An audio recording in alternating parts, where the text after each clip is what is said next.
Bahagyang lumakas ang bagyong Maymay habang patuloy na kumikilos pa hilagang silangan ng Ilocos Region. Habang may chance ring pumasok sa PAR ang isa pang binabantayang may international name na dolphin. Ang update sa lagay ng panahon alamin natin mula kay Pag-asa Weather Specialist Charmaine Varilla. Ma'am Charmaine, kailan at saan po ba asahang maglandfall o maglalandfall itong si bagyong Maymay? Yes po. Sa kasalukuyan po, sa nakikita natin dito sa ating forecast, posible yung paglandfall ni Maymay sa pagitan ng probinsyang Ilocos Norte hanggang La Union. At posible na po yan mamayang gabi or bukas na madaling araw. Yes ma'am, ano naman po ang aasahan nating lagay ng panahon sa iba pang mga lugar sa bansa?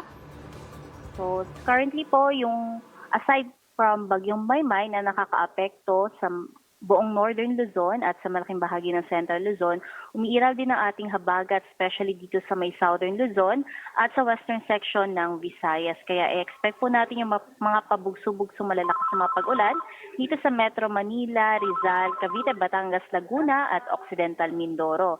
Sa malalabing bahagi naman ng Central Luzon, maging dito sa may parte ng Quezon, Palawan, Occidental Mindoro, Marinduque, Antique, Iloilo at Guimaras, iiral din yung mga kalat-kalat na mga pag-ulan na dadalhin ng habagat at ng bagyong si Maymay. Alright, maraming salamat po. Yan po ang ating Pag-asa Weather Specialist Charmaine Varilla.